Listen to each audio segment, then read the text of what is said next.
सामाजिक जीवन, social life, समाजचल या विश्व नामक समूहों में बटा हुआ था। ग्राम सबसे छोटी इकाई थी। प्रति राजा का चुनाव जनसभा, सभा और समिति के द्वारा होता था। सामाजिक व्यवस्था सरल थी। जाति व्यवस्था आरंभिक काल में नहीं थी, लेकिन उत्तर वैदिक काल में वर्ग व्यवस्था उभरने लगी। ब्राह्मण, पुरोहित, क्षत्रिय, योद्धा, वैश्य, व्यापारी, कृषक, शूद्र, सेवक। धार्मिक जीवन, रिलीजियस लाइफ। देवताओं की पूजा होती थी। इंद्र, वर्षा और युद्ध के देवता। अग्नि, अग्निदेव, यज्ञ से जुड़े। वरुण, सोम, मरुत आदि। यज्ञ और हवन प्रमुख धार्मिक कृत्य थे। मूर्ति पूजा नहीं थी। देवताओं को प्रकृति का रूप माना जाता था। राजनीतिक जीवन, पॉलिटिकल लाइफ। राजा को गोप और जनपति कहा जाता था। प्रारंभिक वैदिक काल में राजा जनतंत्रात्मक व्यवस्था से चुने जाते थे। सभा और समिति दो प्रमुख जनसभाएं थीं।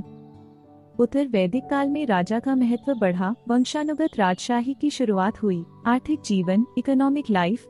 कृषि मुख्य व्यवसाय था। गेहूं, जौ, चावल की खेती। डंडा, गौ, गाय धन का प्रमुख प्रतीक थी।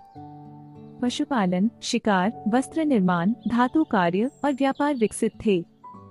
बार्टर सिस्टम, वस्तु विनिमय प्रणाली थी। मुद्रा का उपयोग नहीं होता था।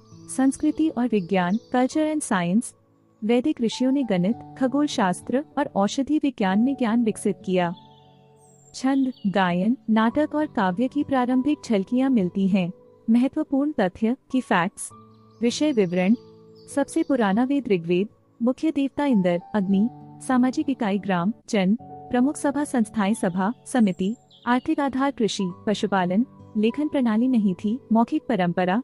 शिक्षा केंद्र गुरुकुल प्रणाली। महिलाओं की स्थिति प्रारंभिक काल में सम्मानित, उत्तर काल में ह्रास। वैदिक काल भारतीय संस्कृति और सभ्यता की नींव रखने वाला युग है। इसमें मानव जीवन के हर पहलू का विकास हुआ। धर्म, समाज, राजनीति, अर्थव्यवस्था, साहित्य और विज्ञान। यह काल आज भी भारतीय परंपराओं और धार्मिक मान्यताओं का मूल स्रोत माना जाता है।